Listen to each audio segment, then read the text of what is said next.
All right, let's get real with each other for a moment. Raise a hand if you've ever signed up for a full year gym membership, full of fire and good intentions, and then quietly abandoned it before your 10th session. Now raise your other hand if you've ever started learning a new language or a musical instrument with absolute electric enthusiasm, only to hit the brakes the moment the lessons got deep and complex. And if both your hands are already up, go ahead and raise a foot. If you've ever turned down a promotion or a real opportunity because the weight of responsibility, expectation, and visibility just felt like too much. If any of those hit home, if you've ever been the one pumping the brakes while you still had plenty of road ahead of you, then congratulations. You have officially been outsmarted by your own brain. That same incredible brain that helps you think, learn, communicate, and create. It turns out it's also the thing holding you back. It's the thing shutting you down before you've even come close to your real limit. So today we're going to dig into exactly how your brain is working against you, why it does it, and most importantly, how to train it, negotiate with it, and flip it into an engine that actually unleashes your potential. Let's get into it.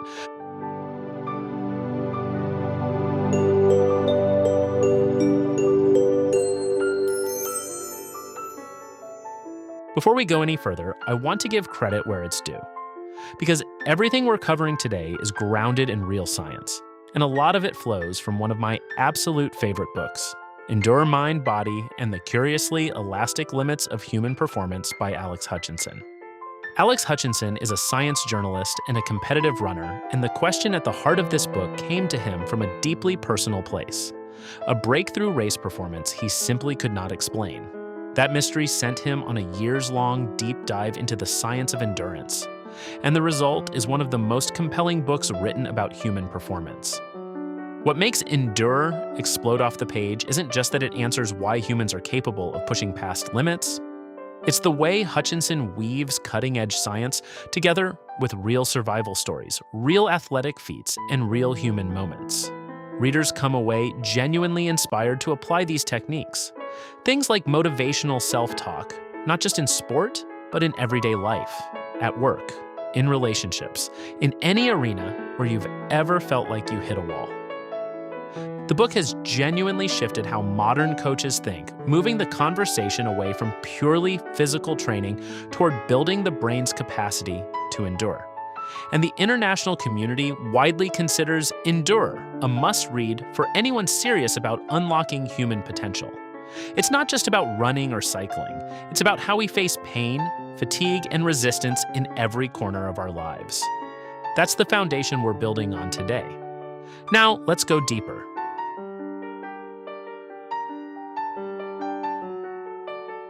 First things first, let's get one thing straight. You are not weak. Your brain is not broken. The reason so many of us feel this persistent gap between what we're doing and what we know we could be doing.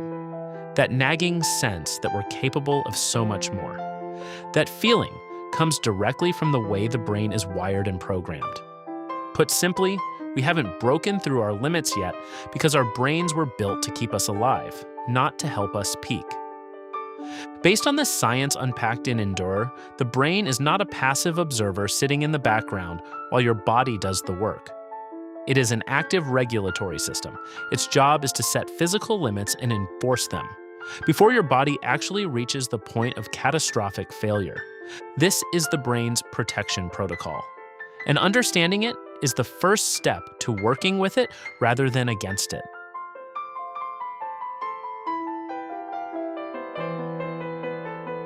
Let me give you a picture that makes this click immediately. If your body is a race car, then your brain's operating system is a speed limiter, a device pre-programmed to cut power before the engine blows. The car doesn't wait until it breaks down or runs out of fuel. The limiter kicks in early by design to protect the machine. Your brain runs exactly this kind of safety protocol. It actively suppresses your performance before your heart, your lungs, or your muscles actually reach the point of collapse. Rather than acting like an on-off switch that stops everything at once, the brain operates more like a dimmer, gradually dialing down the nerve signals sent to your muscles the moment it senses potential danger. Too much heat, Too little oxygen, energy reserves running low, the dimmer turns down. This is the central governor theory, and it reframes everything.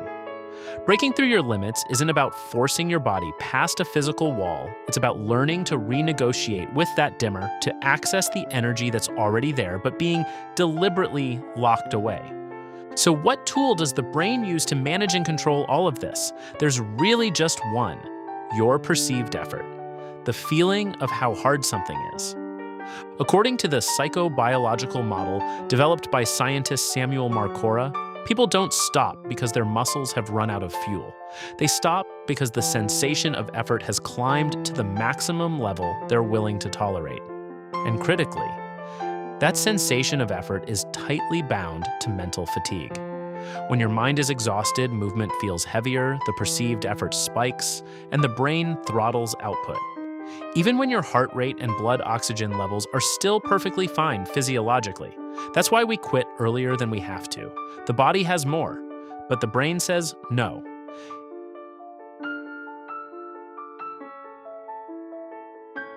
Here's where it gets fascinating. Have you ever been driving and suddenly imagined out of nowhere a potential accident unfolding in front of you? That's not random anxiety. That's your brain doing what it always does, running complex predictive calculations based on past experience, constantly forecasting danger so it can keep you safe.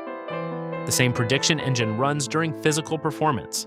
Every time you're pushing hard, your brain is comparing your current level of effort against an internal template, an expected effort curve for that moment in time. If you're ramping up too fast relative to the plan, the brain triggers a slow down urge to make sure you can safely reach the finish. And this is exactly why the sprint finish phenomenon exists. The moment a runner sees the finish line, the brain instantly recalculates. The danger is almost over, and it releases those last locked-away energy reserves, allowing a surge of speed even after what felt like total exhaustion moments before. That is the brain breaking its own limit on its own terms because it trusts the endpoint is near. This is also the neurological basis of the placebo effect in performance. In research, when athletes believe they've taken a performance-enhancing substance, even when it's completely inert, the brain responds as if it's real. The dopamine reward system activates, perceived effort drops, output increases. The belief itself produces measurable biochemical changes. The line between real effects and belief-driven effects is far blurrier than most people assume. But here's the honest reality. Not everyone can simply will their brain, shaped by millions of years of evolution, hardwired for survival, to release its full reserve on demand. That's why we train. That's why we need deliberate methods. And that is exactly what we're covering next.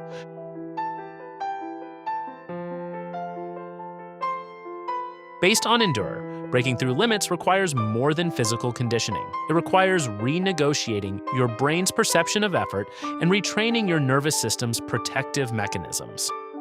Think of it like recalibrating a building's fire alarm system. Right now, the alarm goes off at the first hint of smoke to keep the building safe. What we want is to teach the system to distinguish between a real fire and a false alarm so the body can operate harder, longer, under genuinely demanding conditions. Here are 6 methods that do exactly that. Method 1, Brain Endurance Training, BET. Brain Endurance Training, or BET, is the foundational protocol for building mental fatigue resistance, developed and studied by scientist Samuel Marcora. These are not casual brain games. They are specifically engineered to systematically induce mental fatigue by forcing the brain to sustain intense cognitive focus over extended periods. One classic example is the Stroop task. You're shown the word green, but it's printed in blue ink, and your job is to name the ink color, not read the word. To do it correctly, you have to suppress your brain's automatic reading reflex. This is called impulse inhibition, and it is cognitively exhausting in the best possible way. Marcora emphasizes that near-extreme boredom and sustained cognitive effort are both key ingredients for generating the kind of mental fatigue that produces real adaptation.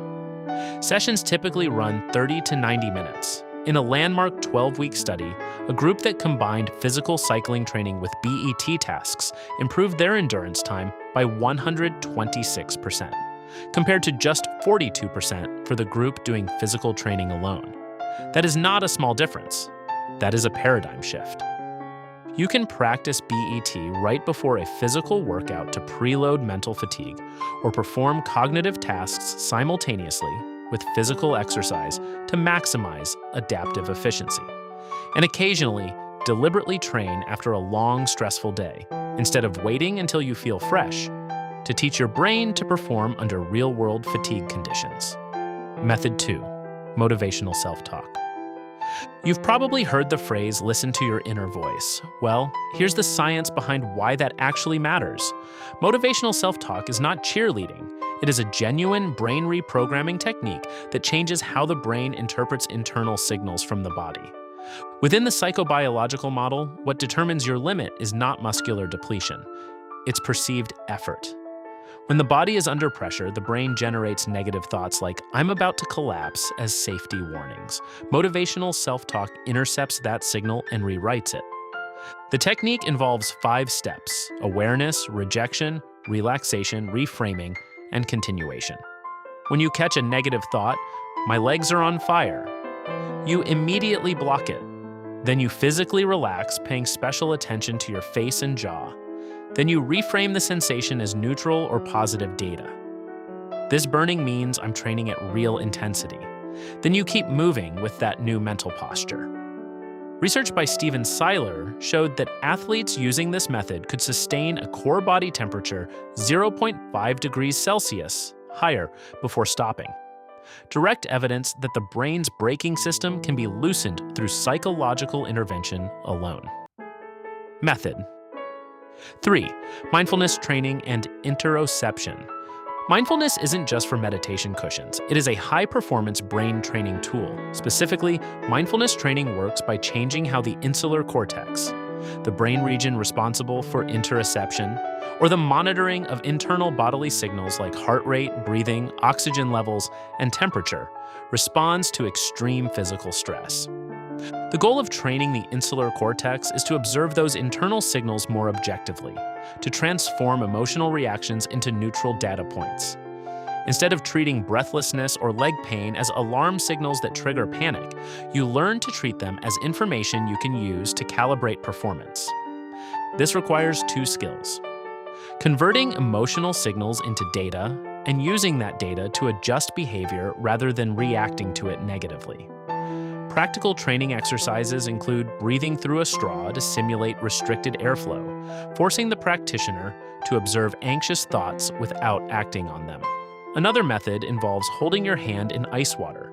Rather than bracing against the pain or pulling away, you practice accepting and observing the sensation, turning suffering into something you can sit with and even master. Method 4. Transcranial direct current stimulation, TDCS. This one sits at the more experimental end of the spectrum, but it belongs in the conversation. Transcranial direct current stimulation is a technical intervention that uses a weak electrical current applied to specific regions of the brain, either the motor cortex or the insular cortex, to alter the excitability of neurons before physical activity. Sessions typically last 10 to 20 minutes. The current can increase or decrease neuronal readiness, effectively putting the brain in a more prime state before exercise begins. The mechanism may work by amplifying motor control signals or by dampening the inhibitory braking signals from the brain, reducing perceived effort and raising pain tolerance. Important caveat: the evidence is still contested, the ethical debates are real, and this is not something most people can or should casually pursue. But it does demonstrate a crucial principle, that the brain's software can be directly modified to expand endurance limits. Method 5. Building self-efficacy and leveraging the placebo effect. Back to the practical. In Endure, Alex Hutchinson explores belief not as a soft motivational concept, but as a physical force capable of altering the body's actual limits. The science is striking. When you genuinely believe in a treatment or a method, even if it's technically a placebo, the brain produces real biochemical responses. The dopamine-driven reward system activates, the body changes, belief creates physiological reality. And this is why self-efficacy, what psychologists define as a deep, unwavering belief in your own capacity to succeed, is so powerful. When you believe you can do something, the brain restructures its behaviors to make that belief come true. In one experiment, golfers who were simply told they were using a lucky ball improved their putting performance by 33%. Self-confidence literally reduces the perceived effort and pain of a task, unlocking energy reserves the brain was holding in reserve. One particularly compelling exercise here, endorsed by both Professor Tim Noakes and legendary runner Abebe Bikila, is deceptively simple. After completing an all-out effort, do it again at the same intensity. The point is not physical, it's neurological. You are teaching your brain to update its internal model. You can always do more than you think you can. Each repetition of this retrains the central governor, gradually expanding the safety margin your brain allows. Method 6, peripheral tricks, carbohydrate mouth rinsing, and facial expression control. And finally, my favorite section. Because these two are the kind of discoveries that make you stop and say, wait, seriously? The first is carbohydrate mouth rinsing. This research is genuinely surprising. It turns out the brain has its own independent fuel sensors in the mouth, completely separate from whether the stomach has actually absorbed any energy. When you swish a carbohydrate solution, basically a sports drink or sugar water, around your mouth and then spit it out, receptors in the mouth send a signal to the brain. Fuel is incoming. The brain responds by relaxing its safety limits, even though no calories were consumed. Alex Hutchinson himself used this technique during the back half of marathon races, rinsing and spitting sports drink to reduce his perceived effort without any actual caloric intake. The results were measurable. The second trick is facial expression control. Science confirms that facial expressions don't just reflect your fatigue. They actively regulate how much effort you feel. Building on Darwin's original idea, smiling doesn't just signal happiness. The act of smiling can generate a physiological sense of safety and well-being. Conversely, grimacing is neurologically linked to elevated effort perception. It actually makes things feel harder. So, relax your jaw, smile when you're suffering. Hutchinson literally had his family stand along his marathon course holding funny signs designed to make him laugh in the final kilometers. A deliberate, science-backed strategy to reduce perceived effort when it mattered most.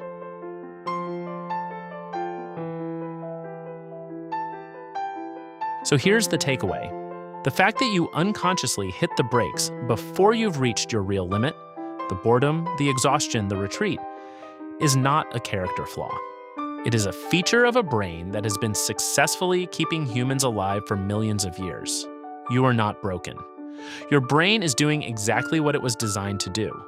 But if you have a real desire to grow, to perform better, endure longer, and become more of who you're capable of being, especially now that you understand the mechanisms behind why you stop, then staying still becomes a conscious choice. And that's worth sitting with. Start training your brain today. Not someday, today. And if you want to go even deeper into the neuroscience and psychology of human performance, I cannot recommend Endure by Alex Hutchinson highly enough. It will change the way you think about every challenge you face, in sport, in work, and in life. Thank you so much for listening. I'm Asher. See you soon.